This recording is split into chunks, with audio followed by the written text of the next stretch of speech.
grandes problemas que a gente acompanha com relação ao processo de soldagem, você pega uma tubulação já fadigada e executa esse reparo a quente, e a gente observa muito que essa microestrutura ali da zona termicamente afetada, né, pela ausência de um tratamento térmico adequado, e já utilizando uma tubulação que já está furada, fadigada, corroída, então você observa muito a aceleração desse processo corrosivo nessa zona termicamente afetada. Então, é muito comum a gente fazer esse tipo de reparo aí com compósito após a aplicação desse sistema de reparo com processo de soldagem. Bem, reparos mecânicos, né? A gente também tem vários tipos de reparo mecânico, né? Alguns engenheirados, outros reparos menos engenheirados, reparos de abraçadeiras Straubs, reparos de abraçadeiras que você tem em seu estoque e são aplicadas, normalmente considerado também um reparo temporário. Você, como qualquer técnico em mecânica, poderia aplicar esse tipo de solução, então não requer uma mão de obra especializada, mas o senão da abraçadeira é você também pegar ali uma tubulação já fadigada e você adicionar peso nesse trecho e talvez aumentar a tensão numa zona que já está defeituosa. Já o que a gente vai tratar aqui, é claro que estou aqui falando de reparo com material compósito, que são reparos não metálicos de longa duração, né? Então, a gente tem a combinação de resina e fibra, que seria uma cola e um tecido, né? A combinação desses dois, a gente tem um novo material, que é o material compósito. Quando você compara com os metais, o material compósito, a principal característica vem nessa relação peso-resistência. Então, ele é muito leve, mas com as propriedades mecânicas bem parecidas com os metais. Então, devido a essa característica, eu gosto muito de utilizar esse caso do Boeing 787, que 50% do corpo de um Boeing 787 ele é feito de compósito, né? Então, às vezes, a gente nota uma certa insegurança para usar a tecnologia em tubulação, mas a gente já está voando aí com material compósito há alguns anos. Bem, obedecendo às normas de segurança, eu acho que não há problema nenhum, não há risco nenhum você utilizar esse sistema de reparo. Bem, normas internacionais são basicamente duas normas internacionais principais, né? A ASME PCC2, que trata de reparo por processo de soldagem, trata de reparo mecânico, e a parte 4 trata exclusivamente do sistema de reparo com material compósito, onde nós temos anexos de projeto, de inspeção, onde nós temos de qualificação, e já a ISO 24817 é um compêndio que só trata de material compósito, né? Ela foi a primeira especificação técnica, né? Depois que a ASME veio já como norma. Bem, a principal diferença entre as duas hoje é que a ASME PCC2, todos os projetos hoje, você não tem o fator tempo, todos eles são executados para 20 anos, né? Todos os cálculos consideram esse fator tempo de 20 anos. Já a ISO 24817 ela é flexível com relação a isso. Você pode, por exemplo, projetar para 5, para 4, para 3.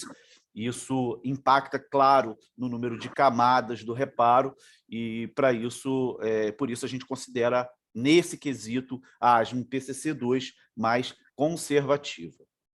Bem, dando um pulo aqui para frente, onde que esse sistema de reparo é recomendado, né? Então, defeitos, furos, né, transpassante ou não, ou perda de espessura que já comprometa a integridade causados pela corrosão externa.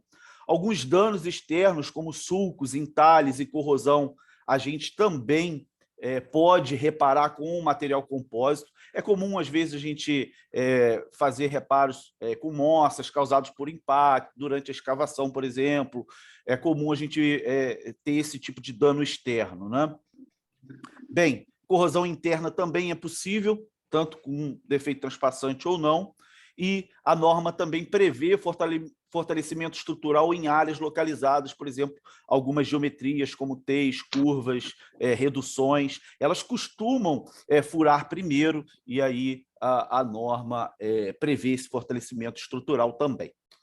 Bem, o Valber falou sobre qualificação, mas eu só para fazer um breve resumo, é só um slide, né?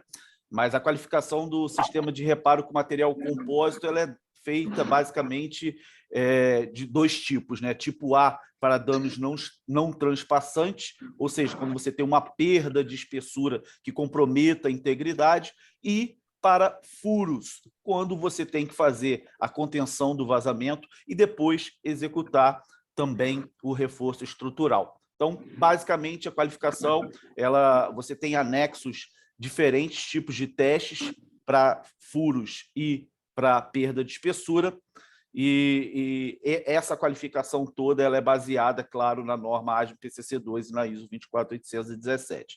Basicamente, a gente faz essa qualificação para obter dados que a gente vai utilizar no nosso memorial de cálculo para que sejam definidas as espessuras e comprimentos dos reparos, ok?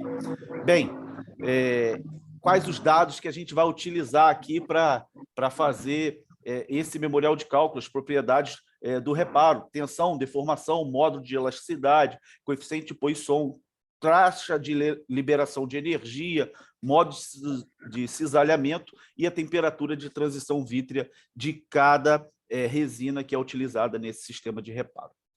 Bem, todos esses dados, como eu disse, a gente vai ser utilizado no nosso memorial de cálculo, e eles são obtidos através dos testes de qualificação da norma ASME PCC2 e da ISO 24817. Bem, o que basicamente nós que trabalhamos com instalação do sistema de reparos com material compósito, nós fazemos. Nós recebemos os dados de projeto e operação do substrato lá, que está defeituoso, dados do defeito através desse questionário, que é o primeiro questionário da norma.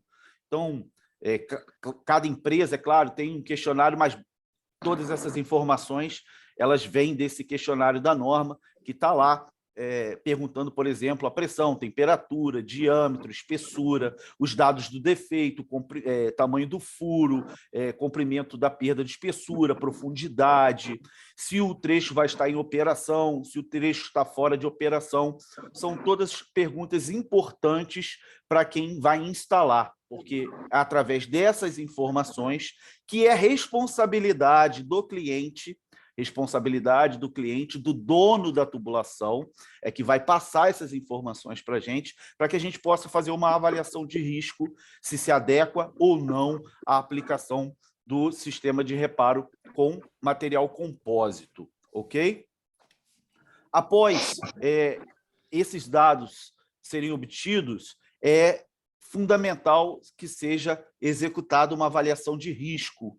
Essa avaliação de risco, a norma é quem define esses parâmetros. Eu coloquei os principais aqui para apenas ilustrar como que é feita essa avaliação de risco. Bem, a avaliação de risco, primeira etapa, avaliar a natureza e a localização do defeito. Então, se você é causado por uma corrosão interna, por uma corrosão externa, por uma vibração, por um carregamento, e qual é a localização desse defeito? Ela está na parte superior, está na parte inferior, está próximo a um flange, tem alguma interferência, numa localização, por exemplo, de transferência de geometria, num T, enfim, são todas perguntas que são importantes nessa avaliação de risco, por isso, muitas vezes, a gente precisa de uma foto. Os dados de projeto e execução dos reparos, os dados de projeto e operação, desculpa, o que acontece? Você precisa saber pressão, temperatura, diâmetro, espessura nominal. Por quê? O que nós vamos fazer? Nós vamos projetar uma tubulação de material compósito de acordo com os dados que são preenchidos nesse questionário, e só vamos usar a geometria da tubulação danificada como um molde. Então, vai ser feito um projeto específico para aquela situação. Para isso, obviamente, a gente precisa dos dados de projeto e operação, porque a gente vai realmente projetar uma nova tubulação e é preciso dados para isso. Bem, o tempo de vida útil do reparo a ser realizado, né? A gente precisa saber quanto tempo aquele reparo vai ficar em operação. Como eu disse, a geometria, se é um T, se é uma curva, se é uma redução, isso também é importante para a gente fazer essa avaliação de risco. Cada geometria tem um fator de multiplicação de espessura do reparo. Os riscos associados, por exemplo, a linha vai estar em operação, eu vou fazer com um alpinista industrial, eu tenho acesso para executar essa instalação, isso tudo é importante. A facilidade aqui, né, como eu estou colocando, será que eu vou ter acesso? Vou ter acesso por andaime?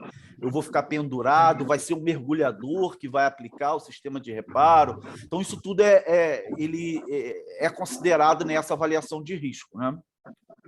O preparo de superfície do substrato, então isso já foi colocado aqui de forma bem clara de que esse é o principal etapa desse sistema de reparo. Então, durante o teste de qualificação, a gente qualifica e faz corpos de prova utilizando o preparo de superfície. Então, todos os dados que eu tenho do nosso reparo com compósito, ele é obtido através do preparo de superfície da qualificação. Então, quando você, no campo, se você mudar a forma de preparo de superfície, aqueles dados que você obteve na qualificação, eles podem estar errados. Então, você precisa manter todo o processo de qualificação no campo para que você esteja fazendo um projeto de acordo com as normas internacionais. Bem, é claro que os materiais também, né, fazem parte. Você tem limitação do material, né, temperatura de transição vítrea, você precisa obedecer a esses critérios de aplicação.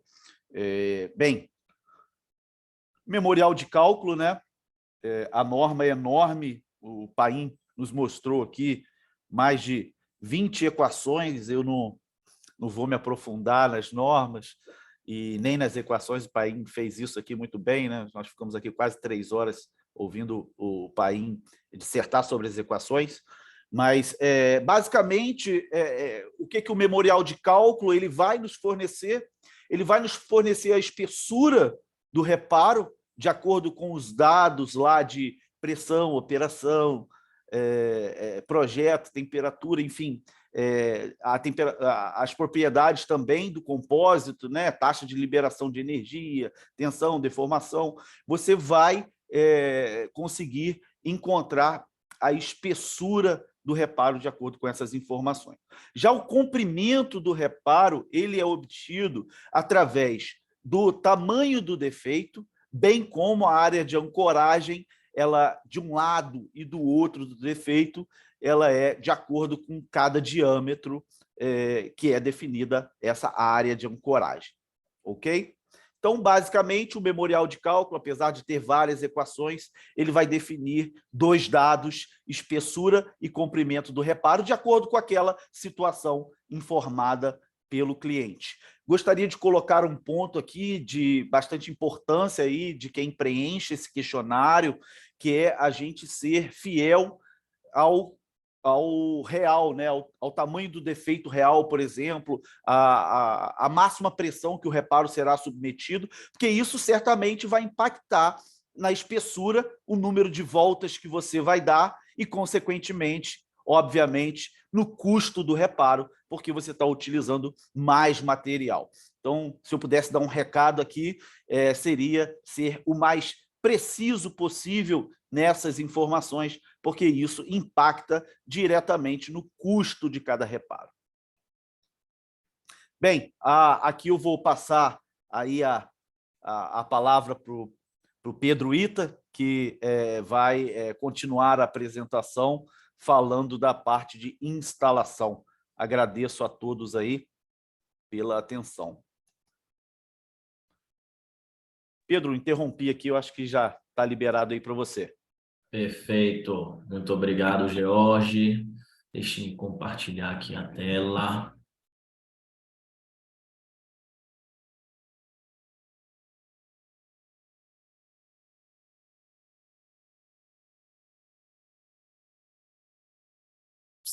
Mária, vocês conseguem ver minha tela e me ouvir bem? Perfeitamente. Maravilha. Primeiro, obrigado, George. Boa noite a todos.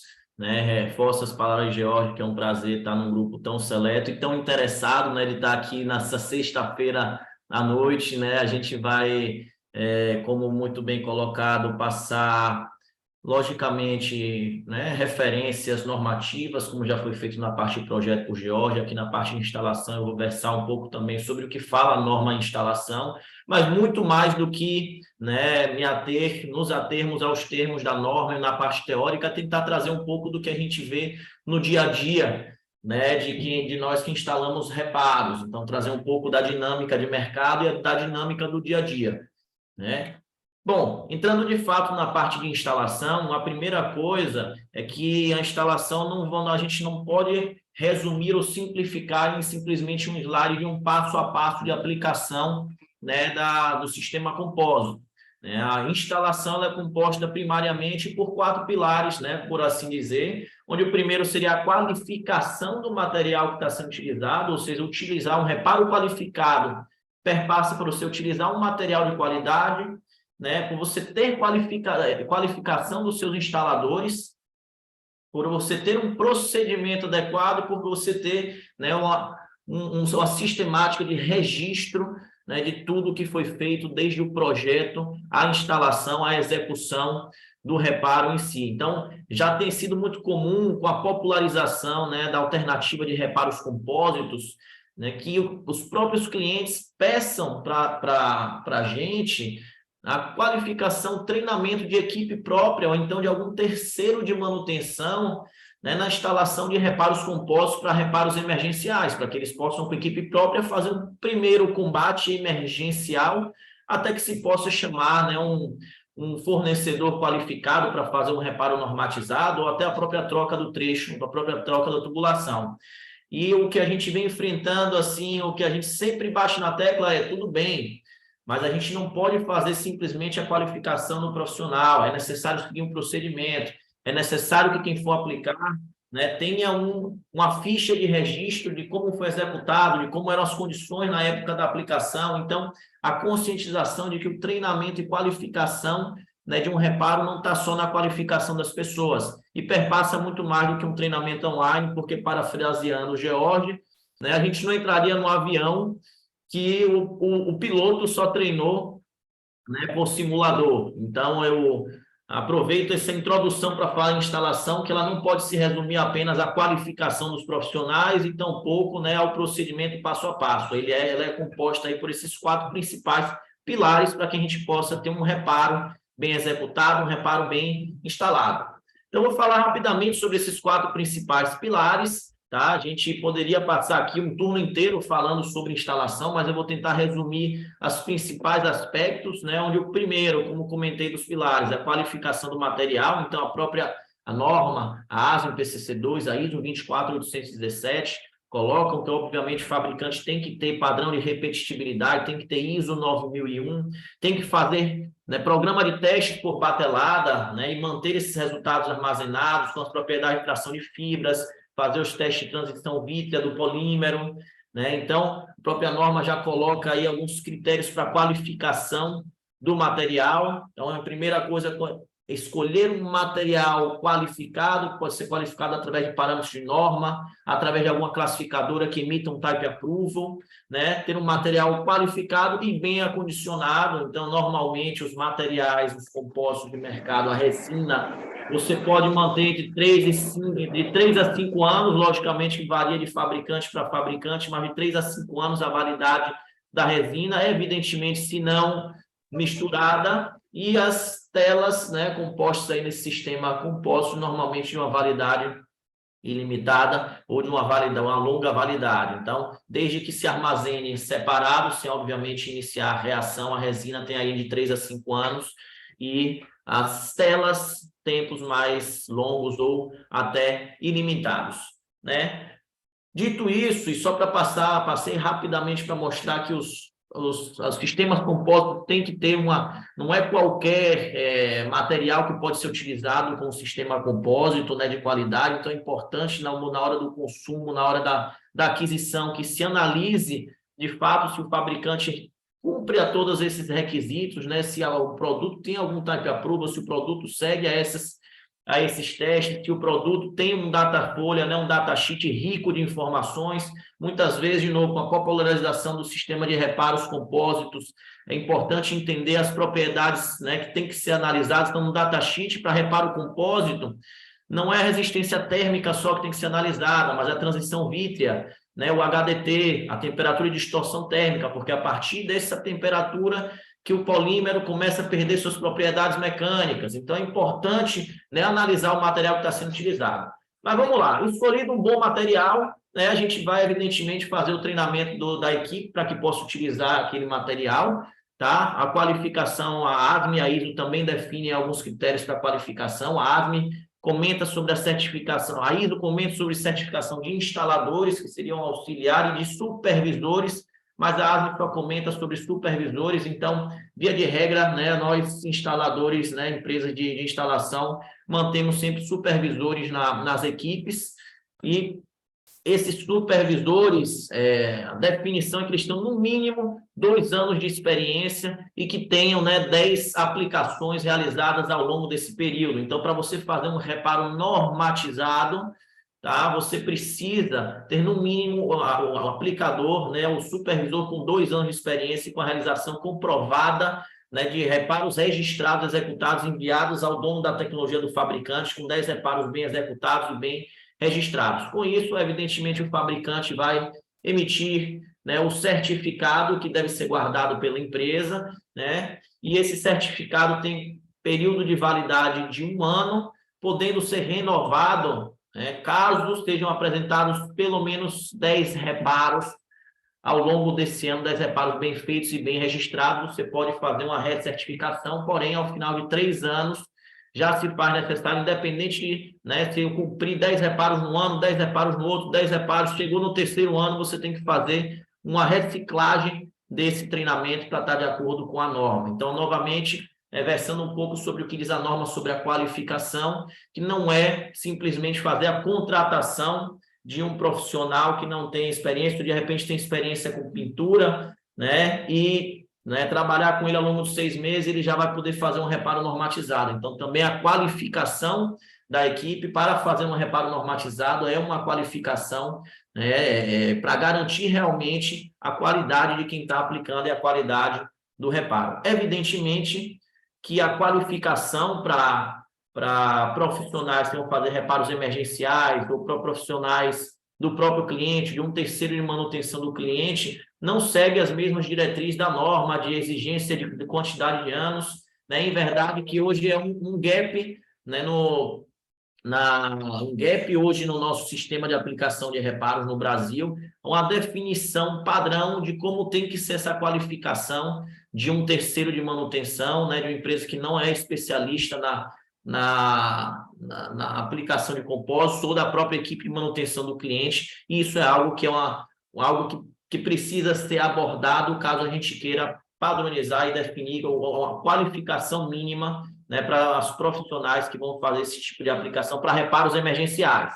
Para reparos normatizados, como eu comentei, já está definido em ISO e ASME como é que tem que ser, os critérios, alguns eu citei, estão muito claros, mas para reparos emergenciais de equipe de clientes ou de terceiros, é algo que ainda precisa evoluir para uma padronização. Bom, mas feita a qualificação dos profissionais, feita, né, a escolha de um bom produto, um produto qualificado, o terceiro pilar seria justamente o procedimento de instalação, onde eu vou dividir rapidamente em pré-aplicação, aplicação e pós-aplicação, onde a norma também versa e a norma também traz aqui, né, algumas sugestões de cheques que tem que ser feitos. Então, cheque da geometria, né, se a geometria que se encontrou em campo é igual à geometria que foi, né, colocada no projeto, se a preparação de superfície permitida na área é a mesma que foi solicitada em projeto, né, se o tamanho do defeito é o mesmo que foi solicitado no projeto. E eu diria que da pré-aplicação, esse cheque é a coisa mais importante. Por quê? que é muito comum, como o George falou, é muito importante que o dono do ativo, o cliente, faça de forma mais fidedigna possível a situação de campo, porque isso pode alterar drasticamente, né, o comprimento, a quantidade de voltas do reparo. Então, trazendo aqui algum campo, um exemplo real, foi passada essa foto, o cliente estimou como se tivesse uma área de, no máximo, né, 2, 3 centímetros de furo por debaixo dessa capa, basicamente, que é quase uma crosta, quase que vocês, basicamente, realmente se vê que quando você vai preparar essa superfície, boa parte vai embora, mas a estimativa passada pelo cliente é que era um furo de, no máximo, 10, 20 milímetros. Né? Não foi passada no momento foto, e quando a gente chegou em campo, se deparou com essa situação e foi preparar a superfície e viu que era um furo um pouco maior do que 10, 20 milímetros, e isso, logicamente, altera drasticamente a situação, né, de aplicação. Então, esse é um cheque que o aplicador tem que fazer antes de executar o reparo, e identificando que o defeito era maior do que o especificado no projeto, logicamente, ele tem que voltar para o projetista com informação para que o projetista possa mudar todo o sistema de reparo e com um furo desse tamanho, né, provavelmente utilizar fixar frio um dispositivo metálico para depois sim fazer uma bandagem por cima. Então, isso pode mudar drasticamente a especificação do reparo. E eu trago aqui um exemplo, não vou entrar também nos cálculos, nos detalhes dos cálculos, mas para algumas situações, aqui a gente traz uma situação de 70 quilos, diâmetro de tubulação de 20 centímetros, um furo informado de 1 centímetro pode representar, segundo o cálculo da ISO, um reparo com 4,93 milímetros de espessura. Se esse furo for de 2 centímetros, o dobro, né, a gente é levado a acreditar que o reparo vai para 10 milímetros de espessura, vai dobrar também.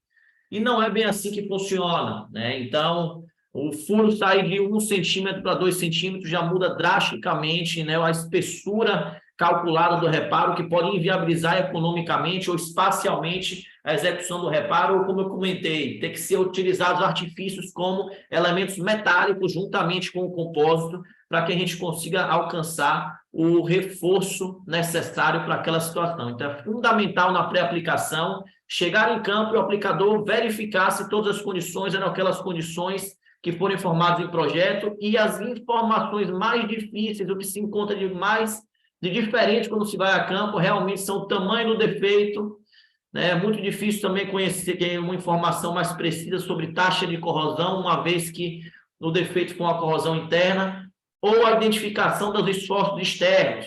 E a gente usa, por exemplo, chega em campo, o cliente informa que não tem esforço externo e existe, né, um suporte na região ou próximo da região do reparo. Ou a gente vê que é uma curva, um joelho com possibilidade de golpe de ariete. Ou então uma tubulação que pode sofrer com movimentação, vibração, por estar próxima de uma bomba no momento de ligamento do sistema, isso acabar trincando o reparo. Então, são todas coisas que existe o cheque, né, pré-aplicação, para verificar se as condições de campo são as mesmas colocadas no projeto. E realmente, né, as mudanças, por menores que sejam, às vezes podem ter um efeito drástico na espessura do reparo, no custo do reparo, tá? Ou até inviabilizar o reparo. Daí reforço a importância de ser fidedigno e o mais fidedigno possível na passagem dessas premissas.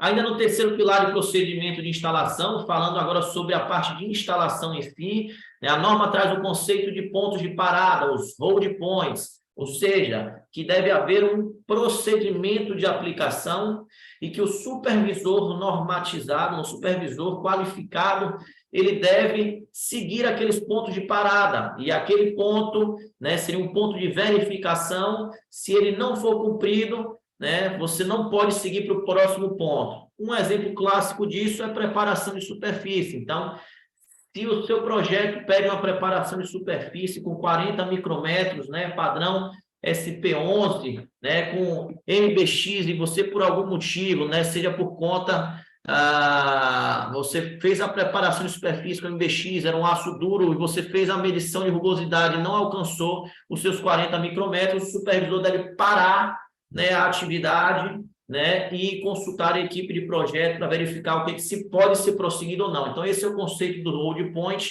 que o supervisor deve ir parando em cada um desses pontos definidos como obrigatórios de verificação para ver se pode seguir adiante. Logicamente que uma das soluções poderia ser trocar a escova, né, da máquina de preparação de superfície para alcançar o perfil de rugosidade. Então, existem, lógico, soluções caso os hold points não sejam cumpridos, mas é o conceito de que no processo de instalação o supervisor deve seguir, né, o que está definido em projeto e seguir obrigatoriamente os pontos de parada, os hold points, tá? Eu comentei alguns, mas basicamente aí tem alguns desses pontos de parada, então as condições ambientais, então fazer a medição de temperatura, umidade, para verificar se o ponto se está dentro do ponto de orvalho, né, para ver se a gente pode aplicar naquele momento, se tem que esperar uma condição climática melhor, né, se as premissas de tamanho do defeito, o furo, se é um furo ou uma trinca, se estão realmente de acordo com o projeto. Então, estão aí alguns dos hold points, né, listados na norma. Bom, aqui eu vou fazer agora para ficar um pouco mais imagético, vamos dizer assim, um exemplo de um passo a passo simplificado. Eu vou trazer aqui, lógico, de novo, a gente podia passar um turno inteiro aqui falando sobre o passo a passo de aplicação de um reparo. Porém, eu vou trazer os principais passos e, lógico, que cada uma das tecnologias pode ter variações, né? Cada um dos fabricantes pode ter uma variação ou outra, mas em via de regra, os passos consistem em, né, você identificar, eliminar o vazamento antes de iniciar o reparo, caso haja esse vazamento. Então, você pode ou simplesmente parar a linha, despressurizar a linha, ou você pode utilizar qualquer de uma das técnicas de vedação de vazamento para estancar o vazamento e aí sim, né, dar início ao seu reparo. Para estancar o vazamento, normalmente se utilizam de ferramentas mecânicas manuais, ou ferramentas manuais, né, para que você consiga alguma aderência mínima, rugosidade mínima, caso você for fazer a aderência com alguma das técnicas de vedação de vazamento com polímero. Então, você pode usar escova de aço, né, lâmina de serra, ou lixa manual, né, grão 16 ou 36, então tem que ser lixa grão grosso mesmo para abrir rugosidade, não é para polir o metal, mas para abrir rugosidade no metal, no substrato, para ter algum tipo de aderência. Então se faz uma preparação de superfície em torno do defeito, né, com alguma dessas ferramentas manuais para que você possa aderir qualquer uma das técnicas, como eu comentei, de vedação de vazamento, e aí depende da pressão, existem diversas técnicas, ou como eu comentei, até parar a linha, caso seja possível, isolar, caso não gere prejuízo à operação do cliente, é uma possibilidade. Mas o primeiro passo é estancar o vazamento, e uma vez que eu estanquei o vazamento, aí sim eu tenho condição de fazer a delimitação do reparo no entorno, eu tenho condição de fazer uma preparação de superfície com a ferramenta mecânica, né? Eu tenho condição de fazer uma preparação de superfície, como manda o figurino, e daqui a gente lista, né, os principais métodos de preparação de superfície, sendo de cima para baixo, o que daria o melhor perfil, né, a melhor abertura de rugosidade, né, sendo o jateamento abrasivo um método mais eficiente, consegue trazer uma boa preparação de superfície, mas muitas vezes não é o método mais prático de ser utilizado em campo, né? Então, por muitas vezes se utiliza a MBX SP11 nos reparos onde nós fazemos, onde tem que ser feita uma cadeia de vários reparos, ou reparo em altura, né? Ou você precisa de uma produtividade maior, que você precisa passar de um ponto para o outro sem ter a necessidade de fazer uma grande mobilização de máquina de jato, ou no cenário offshore, que é difícil às vezes mobilizar uma máquina de jato, mesmo que seja uma máquina de jato, né, menor, a máquina de jato portátil. Então, o que hoje mais se utiliza é a MBX, né, a Bristol Blaster padrão SP11, né, que traz um bom perfil de rugosidade para reparos. Porém, em alguns casos, por projeto, seria necessário uma aderência superior com o jateamento abrasivo. Mas, na maioria dos casos, onde a pressão não é tão elevada ou o defeito não é, né, tão crítico, né, a MBX atende para a maioria dos casos. Depois, usinagem daria um bom perfil de rugosidade, mas também a gente leva, né, se apega aí a questão da praticidade, né, o esmeril,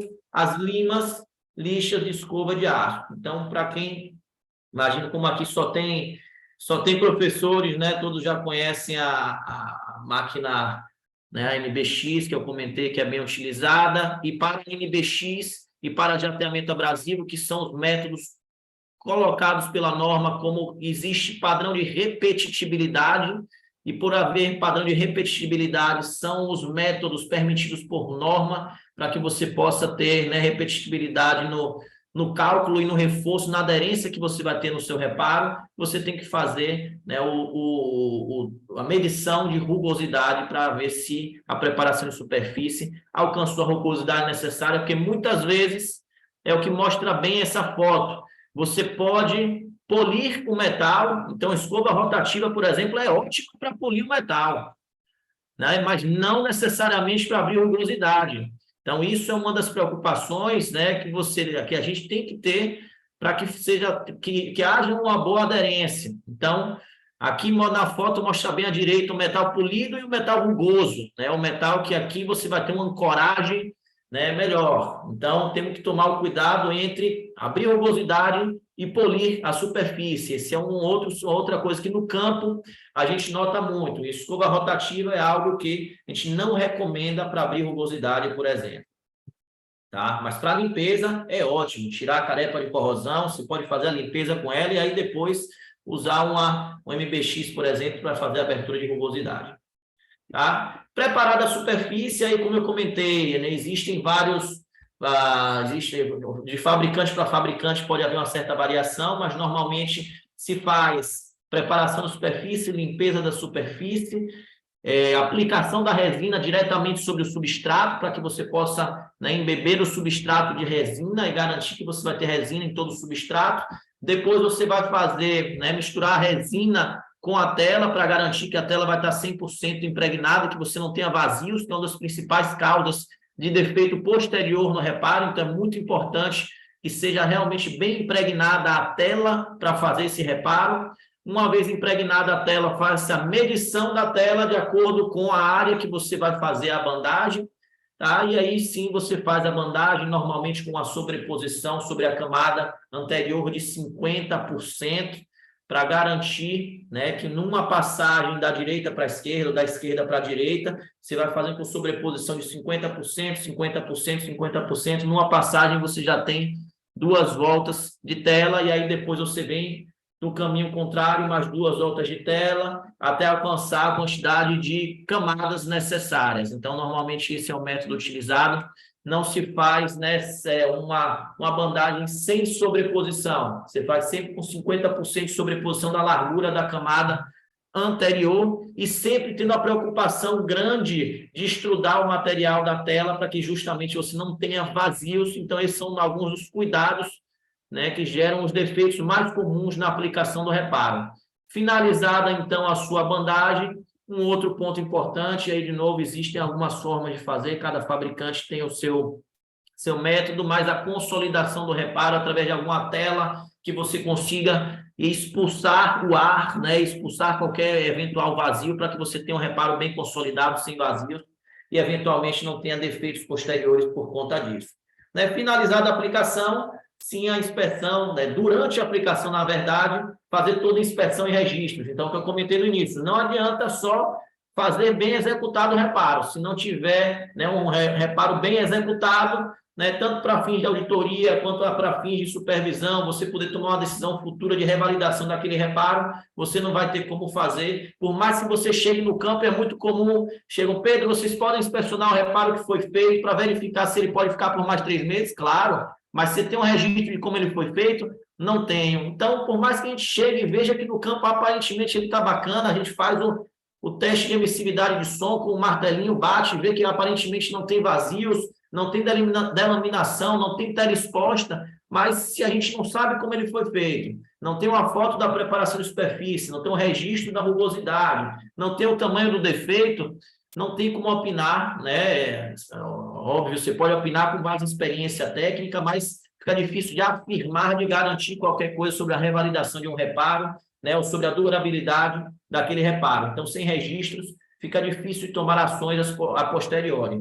Bom, então, passado um pouco a instalação, um exemplo de passo a passo de procedimento simplificado, a gente tem o checklist de pós-instalação. Normalmente, novamente, eu trago aí um padrão da norma, mas basicamente você pode fazer ou um ensaio não destrutivo, porém para a corrosão externa, normalmente você faz né, uma inspeção visual, verificando se tem algum pedaço de tela exposta, fazendo a medição do comprimento, né, e a circunferência do reparo para entender se a espessura e o comprimento estão dentro do padrão da norma, verificar se eventualmente você tem delaminação, então fazer uma inspeção, né, posterior, fazer o teste no campo conhecido como toque-toque, né, ou teste de emissividade de som para verificar se tem algum vazio, então fazer a inspeção posterior, né, do seu reparo, que pode ser tanto uma inspeção visual ou algum ensaio, método de ensaio não destrutivo, que já vem avançando e muito, que vai trazer ainda mais confiabilidade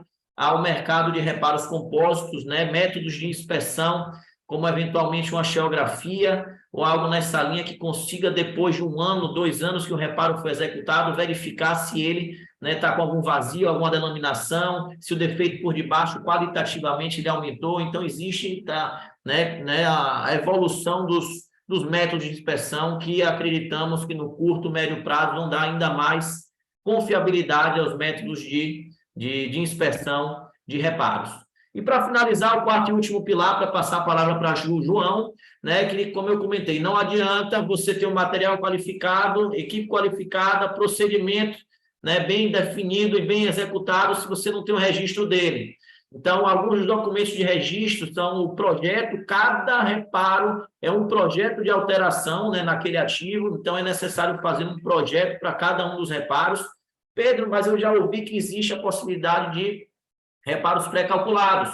Sim, você pode fazer um projeto para reparos pré-calculados. Então, você pode definir, olha, para uma tubulação de 8 polegadas, se o furo for de até X milímetros, ou se a perda de espessura for de até 85%, 80%, 75%, a pressão for tanta, ou seja, você define as condições de contorno do seu cálculo, você diz, para essas condições de contorno, um reparo com 4 milímetros, com 6 milímetros dessa resina, porque cada resina tem as suas características, então é importante fazer o cálculo com as características da resina, vai resistir, né, desde que estejam dentro dessas condições de contorno. Então, você pode fazer, sim, uma tabela de pré-calculados, né, delimitando as condições de contorno de aplicação daquele procedimento com aquele comprimento e espessura pré-definida. Fugiu daquelas suas condições de contorno, sim, logicamente tem que ser consultado a engenharia, né, o projetista, para verificar o que vai ser feito. Mas o importante dizer é que para cada situação tem que haver um projeto, seja ele pré-calculado ou sob demanda para aquela situação.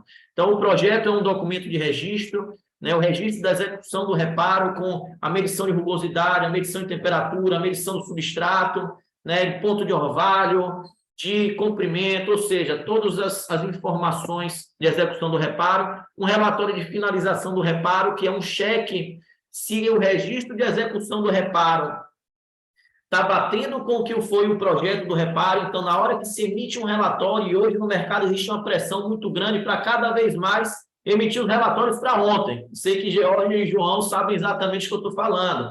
Só que a gente tem que tomar um cuidado que, por mais que, logicamente, em casos emergenciais se possam fazer relatórios rápidos, né, o relatório de finalização do reparo, ele é uma conferência se o reparo foi executado conforme o projeto. Então, tem que ser checado as fotos, tem que ser checado todas as informações para garantir, né, que tudo foi seguido conforme projetado. E, por fim, um databook do reparo que, né, traz cada uma dessas informações. Só para passar a palavra para João, eu vou mostrar aqui muito rapidamente um exemplo de um documento de registro. Então, aqui, né, um exemplo de um documento de finalização de reparo, onde você tem no sumário tanto os dados do projeto, o checklist prévio de instalação, o checklist de instalação, inspeção e aceitação final, né, uma vez que foram feitos esses cheques do projeto com instalação, a aceitação final do projetista do reparo, garantindo que aquilo ali está conforme. Então, é só um exemplo, né, de documento que vem desde o sumário, né, eu vou tentar aumentar aqui um pouco a tela, mas que ele versa desde aqui o resumo da situação do reparo, as informações de projeto, né, se tem que ser 4 milímetros, quantas voltas, se vai ter que ser um PET, ou se tem que ser 360 graus, o checklist prévio de instalação, então verificar se realmente está de acordo com o projeto, o nome do instalador, o nome do supervisor, as condições climáticas, o checklist de preparação de superfície, os materiais utilizados, né, o checklist de aplicação, né, o que foi feito a nível de inspeção, né, o tempo de cura que foi seguido e, por fim, né, aqui a aceitação do projetista confirmando que a execução foi de acordo com o reparo. Então, é esse tipo de documento que é utilizado, um exemplo de relatório de execução de reparo, que permite que o cliente, juntamente com o prestador de serviço,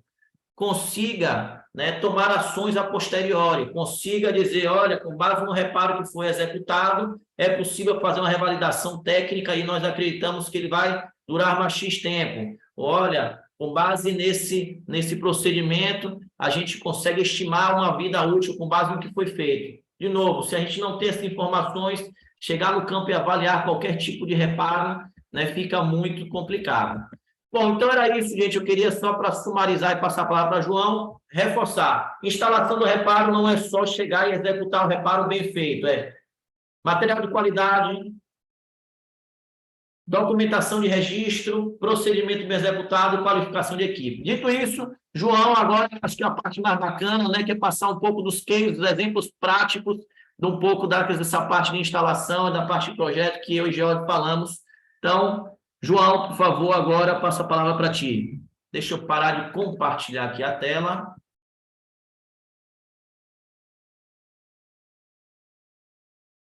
João Paulo Pasquarelli, sou engenheiro mecânico, e aí já tenho um tempinho de vida aí, sou fundador de algumas empresas, como a Friol, Fluxotécnica, MOG, Marine Oil Gas, Fluxotécnica, Fluidotécnica, e somos hoje distribuidores de uma empresa de Singapura para todo o Brasil de materiais compósitos. Pedro, não fica tão fácil, não, porque depois do que vocês, George, apresentaram, não vai ter muito o que falar, né? Também queria dar uma boa noite a Marcelino, Luiz Menicone, a Maria, a todos presentes, como também fica difícil depois das palestras que nós tivemos com o Valber, o Paim e também o Menicone. Mas, realmente, a gente vai falar um pouquinho só sobre alguns cases, para abrir um pouco a cabeça da gente, de quem não conhece um pouco, mostrando que os compósitos, como vocês falaram, todos que me antecederam com maestria, eles são usados para serviços leves, serviços perigosos, classes diferentes, como também para serviços emergenciais, né? Nós temos visto muita aplicação hoje em plataforma, em serviços críticos, tipo 1, tipo 2, para hidrocarbonetos, para alta pressão, onde você está, onde estamos sendo solicitados a fazer reparos sobre reparos. Então, acho que as fronteiras estão cada vez mais se abrindo, eu acho que os testes são fundamentais também, e aí os compósitos nessas aplicações vão ter cada vez mais aplicação, como também acredito que na próxima palestra isso vai facilitar muito a utilização dos reparos com a questão de você estar podendo predizer como está a situação de um reparo, que hoje era um grande calcanhar de Aquiles na questão do reparo, apesar das normas e dos testes já poderem assegurar uma grande confiabilidade a longo prazo. Então, vamos apresentar alguns casos aqui, são casos que envolvem casos do Pedro, caso do George, alguns casos nossos também. Aplicações com resinas diferentes, como também com fibras de vidro, fibras de aramida, né, e fibras de carbono. Essa primeira ilustração, aqui a gente apresenta uma tubulação de gás onshore, com um diâmetro de 14 polegadas, pressão de 12 bar e temperatura de operação de 20 graus centígrados, com corrosão externa em uma área longa, de aproximadamente 1.500 milímetros, com perda de espessura de 87%. Então, a gente vê que isso aí é um tipo 2, né? Causado por corrosão externa. Devido à linha ser de uma distribuidora de gás, não foi possível realizar os serviços de bandagem com a operação parada, que era a linha principal, então tivemos que realizar esse serviço com a tubulação em operação. A preparação de superfície foi realizada com uma máquina rotativa pneumática que necessitava ter, claro, certificação ATEX. O duto terrestre estava localizado sobre uma ponte, com difícil acesso ao local e pouco espaço para realização de serviço. Essa é mais uma das grandes aplicações de reparos com materiais compostos, não tem essa limitação de espaço, né? Até mesmo limitação de espaço para você trocar uma tubulação inteira. Você não tem nem acesso a certos locais. O duto terrestre está localizado sobre uma ponte, com difícil acesso ao local e pouco espaço para a realização de serviço. Devido à corrosão severa, em alguns pontos, foi necessária a aplicação de chapas metálicas soldadas a frio. Isso é muito comum quando a gente tem um defeito passante. O reparo normatizado foi aplicado de acordo com a ISO 24817.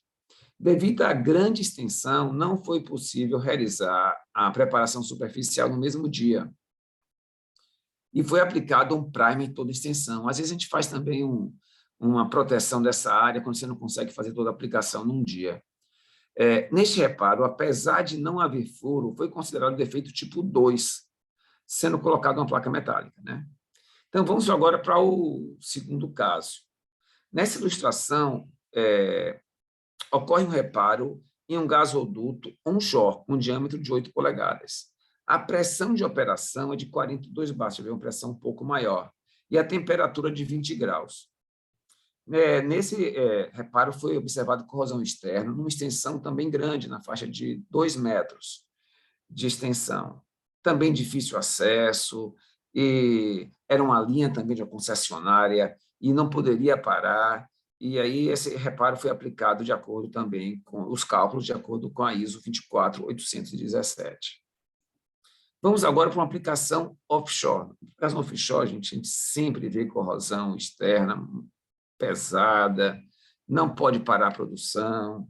Então, nessa foto apresenta um defeito de uma tubulação de gás aérea, né, offshore, diâmetro de 10 polegadas, a pressão de 2,5 bar, temperatura de 25 graus. A tubulação apresentava já em uma das partes, se vocês conseguem ver aí, ela tem uma parte que está o cursor aí, vocês estão vendo o cursor, gente? Estão vendo o cursor da... Positivo, João. Então, nessa parte da tubulação já existia um reparo. Então, você vê que tinha uma tubulação aérea de difícil acesso, teve que se armar andaimes para fazer esse reparo. Então, os instaladores têm que ter não só os custos de instalação, mas muitos outros custos, né? E já existia um reparo.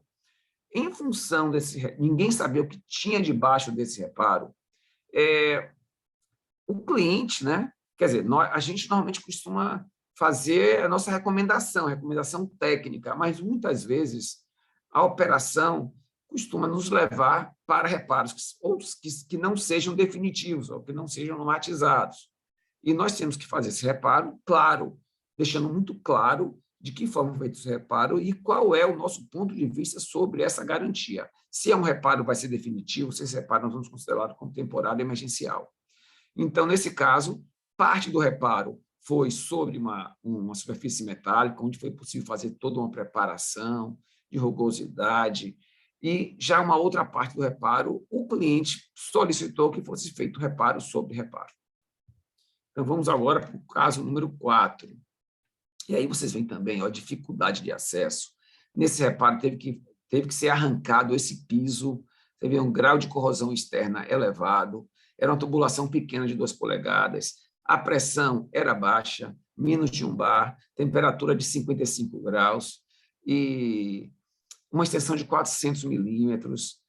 Você vê que o cliente nos informou, né, que quando acontece uma contratação, o cliente normalmente ele estima uma extensão de reparo, o cliente estima uma quantidade de furos, se houver, ou acha que não tem. Nesse caso, o cliente estimou que essa tubulação tinha 1 furo. Quando nós fomos fazer a preparação de superfície, foi verificado que tinham 33 furos. E aí, o que é que a gente faz? Né? O pessoal está em campo, a produção, a operação tem que voltar, muitas vezes você não pode nem parar, você tem que fazer um tamponamento emergencial. Então, nesse caso, com 33 furos, tivemos que usar massas específicas para tapar esses furos, e foi considerado um defeito não definitivo, e nós não consideramos a estrutura tubular como parte estrutural. Fizemos um cálculo, quer dizer, o pessoal de campo teve que fazer um cálculo desconsiderando toda a parte estrutural, como se fosse uma nova tubulação em compósitos. Vamos para uma nova aplicação. Essa já é uma tubulação de 6 polegadas, numa plataforma também, pressão de 6 bar, 70 graus centígrados. Essa tubulação apresentava uma bandagem em T, comprimento de 2,3 metros, uma linha grande. Aí você vê também a flexibilidade de aplicações com geometrias diferentes. Foi realizada uma reparação da superfície manual, aí é aquele típico caso de reparo sobre reparo. Então, a gente não pode usar uma máquina rotativa, porque você vai estar desgastando muito a tubulação e não vai agregar nada. Então, esse preparo de superfície é feito manualmente. A gente fica muito... assim, nós não gostamos de fazer esse tipo de reparo, mas é o que o mercado pede, e nós colocamos no databook exatamente qual é a garantia que nós vamos dar para esse reparo, né? A vida útil estimada para esse reparo. Também tivemos problema nesse reparo, devido ao momento que nós tinha muita chuva, tivemos que paralisar o reparo devido à umidade estar muito baixo, o ponto de orvalho está muito baixo, então... mas é o que nós temos que ver em campo. Muitas vezes o pessoal a equipe vai para campo, espera encontrar algo e encontrar outra coisa. Vamos, então, agora pegar um novo caso, é o caso número 6, que vocês veem que é uma válvula, né? E tinham furos, nós estamos falando de 14 bar, temperatura um pouco mais alta, de 203 graus. Observa-se que a maioria dos reparos que a gente costuma fazer são com temperaturas abaixo de 100 graus, 130 graus, mas também existem aplicações onde nós nos deparamos com temperaturas mais elevadas como essa. E são algumas resinas, muitas vezes alguns consultores consideram exóticas, mas é bom saber que nós temos resinas para algumas aplicações um pouco diferentes e que podem ser aplicadas debaixo d'água, com vazamento de óleo. Então, cada caso é um caso, a gente começa a trabalhar com isso, mas pelo menos mostra a versatilidade da aplicação dos compósitos em aplicações bem distintas. O exemplo agora, número 7, é um exemplo de tubulação de 1 polegada, tá?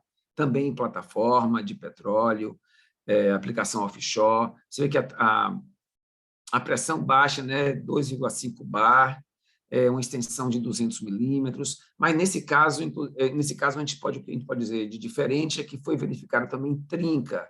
Então, foi feito trinca além de furos. Então, foi necessário fazer o tamponamento dos furos com a massa específica, também foi feito a contenção da trinca para que ela não se propagasse, e após isso, sim, foi feito a bandagem. Vamos, então, para o caso 8. O caso 8 está aí bem ilustrado, né? Vocês estão vendo que é uma tubulação de gás, offshore também, uma tubulação de 4 polegadas, baixa pressão, 2,5 bar, temperatura 25 graus ambiente. A tubulação apresentava já um reparo, e nós tivemos que retirar esse reparo. Existia uma extensão de defeito de 400 milímetros, devido ao estado que se encontrava essa tubulação, ser bem crítica, né? Tivemos que colocar placas metálicas. Esse reparo a gente considerou não normatizado, e também a gente não considerou esse como um reparo definitivo. Isso é muito negociado no momento da instalação. Volto a dizer, quando nós somos contratados, a gente pede para que seja preenchido pelo cliente uma ficha com todas as informações, espessuras, mas nós sempre nos deparamos com situações adversas, aquelas fichas são preenchidas, tá? Quando são preenchidas, porque são muitas vezes casos emergenciais que nós temos que nos deslocar, apesar de ter uma ideia inicial sobre a situação do defeito que nós iremos enfrentar, mas sempre tem casos adversos. Vamos agora para um novo caso. Esse é interessante, né? Para os que não são do meio, ficam, poxa, vocês conseguem fazer um reparo debaixo d'água? Sim, é possível fazer reparo debaixo d'água. Existem vários tipos, vários fornecedores com resinas que curam na presença de água. Nesse caso, aí nós estamos vendo uma tubulação de 4 polegadas com gás natural, uma pressão média de 13 bar. E também algo diferente nessa aplicação é a presença de morsa, né? Que podem ser morsas mais simples, com geometrias diferentes, muitas delas é necessário os cálculos por elementos finitos, e sempre, nesse caso aí, a gente usou também norma, tá? Então foi considerado um defeito definitivo de acordo com a norma ASME PCC2, depois de todos os estudos. Foram utilizados resinas para aumentar a rigidez do espaço da morsa e feito o reparo depois com bandagem debaixo d'água. Mais um reparo em tubulação de gás, com diâmetro, nesse caso, de 8 polegadas. A pressão também está na média, 42 bar, temperatura tranquila de 20 graus.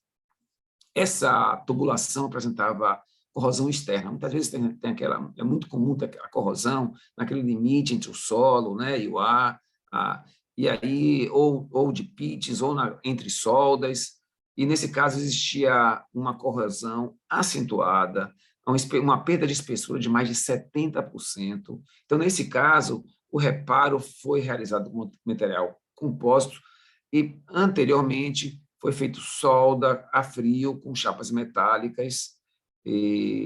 Mas, nesse caso, apesar de não ter sido um furo passante, como tinha 70%, mas nós consideramos que ele iria passar de 80% no futuro. Então, fizemos todos os cálculos pela ISO 24117, considerando que foi uma aplicação do tipo 2, efeito passante.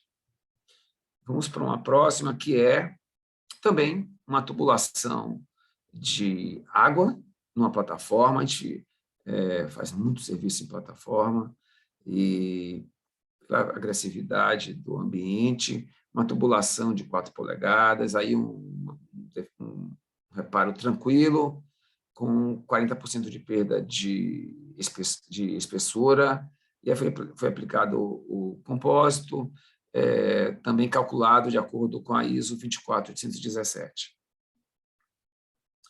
Nesse caso, nós vemos aí mais uma tubulação de gás, um gasoduto, com pressão baixa, 25 graus, então bem tranquila,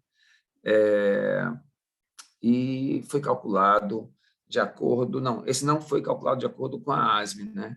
Acho que tinha uma perda de uma perda de espessura também grande, e nós não consideramos ele como um reparo definitivo. Nós limitamos a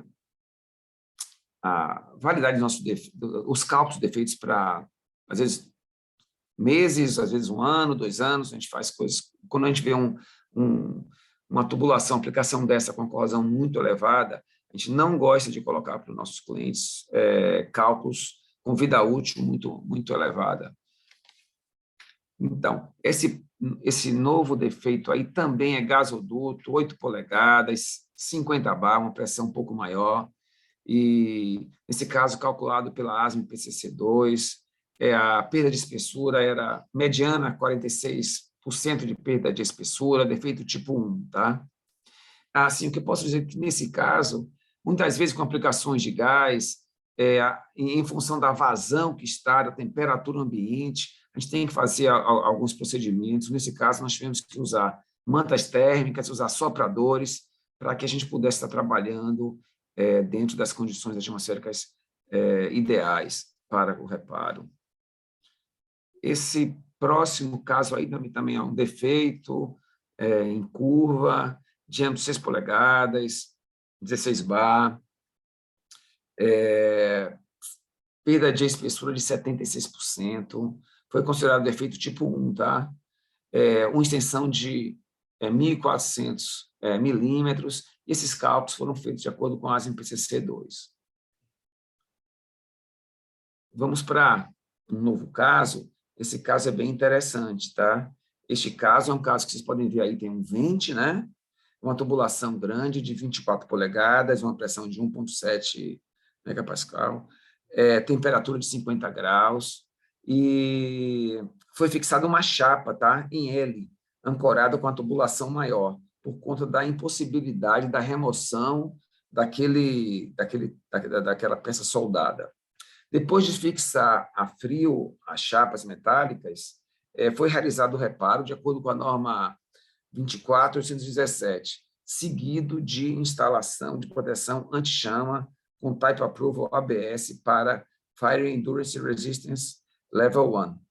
Então, mais um caso interessante, onde, além do reforço estrutural, de ter mais um elemento construtivo que impedisse o reparo, foi realizado o reparo e ainda teve proteção anti-chama. Essa situação é idêntica à situação anterior, tá? Só que, nesse caso, o vente não podia permanecer, então ele foi removido. Com a remoção daquele vente, este reparo passou do tipo 1 para o tipo 2, tá? Então, a situação de um reparo sobre furo com espessura de projeto menor do que o da situação anterior. Sob o furo originado pela remoção do vente, foram fixadas a frio chapas metálicas de 100 milímetros de comprimento, 100 milímetros de altura e 6,35 milímetros de espessura, seguido do reparo com compósito calculado conforme a norma 24817, e, posteriormente, também instalada aquela proteção anti-chama com Type Approval ABS para Fire Endurance Resistance Level 1. Este caso aí, o caso 17, é um oleoduto, né? Bem interessante também, com 16 polegadas, é o responsável pelo escoamento de 4 plataformas offshore, tá? A tubulação apresentava vazamento devido a um defeito causado por corrosão interna associado a um defeito no cordão de solda, tá? Você vê que pode ser trinca, pode ser cordão de solda, pode ser morsa. Não havia tempo hábil para o shutdown, inertização do oleoduto e a substituição do trecho. Então, mais uma típica aplicação para o reparo estrutural, que pode ser feita de forma emergencial e rápida. Desta forma, foi realizado o reparo estrutural com material compósito, conforme a ASME PCC2. Agora, o caso número 18, que, apesar de ser água produzida, foi considerado classe 3 pela ISO, tá? Aqui foi apresentado um defeito offshore com corrosão interna agressiva, que, após a instalação de um reparo mecânico, tinha uma braçadeira temporária, né? Com essa retirada da braçadeira, se observou que tinha furo, né? Com aproximadamente 50 milímetros. Uma tubulação de 12 polegadas que operava a 5 bar. Foi realizado o reparo conforme também a ASME PCC2. Então, e agora, acho que o último caso que a gente vai ver aqui agora, que é um caso de um sistema de gás onshore de uma siderurgia, tá? Que alimenta o reator químico de um alto forno, que apresentava falha na pintura e ocorrência de pits profundos na região do T. Nós temos aqui uma tubulação de 8 polegadas. Por se tratar de um trecho principal, né, o shutdown não era permitido, então foi executado o reforço estrutural com material compósito com a linha em operação, de acordo, nesse caso aqui, com a ASME PCC2. Então, finalizando, pessoal, dessa forma, trazemos mais alguns casos apenas para mostrar a versatilidade com compósitos normatizados, que os compósitos podem ser normatizados, podem ser aplicados, como, por exemplo, em tanques, vasos, três, raízes, tubulações com geometrias complexas, tubulações com grandes diâmetros, sendo elas onshore, offshore, enterradas, subsea, projetos de situações emergenciais ou projetos definitivos para até 20 anos, Aí o que a gente vê? Aplicações, interface celular, corrosão em suportes, corrosão ou erosão interna, corrosão induzida por micro-organismos, corrosão externa, em zonas termicamente afetadas pela solda, corrosão sob isolamento, amassamentos, com casos de morsas de vários tipos, defeitos passantes, arrancamento de material. Então, nós temos uma infinidade de aplicações e sabemos que nós só estamos ainda começando, apesar de já ter dezenas de anos na aplicação de compósitos, com várias normas. Eu acho que ela vai ser ainda, e sim, tudo de acordo com cálculos, testes. Eu acho que nós ainda vamos muito longe no caso de aplicações com compósitos. Quero agradecer a todos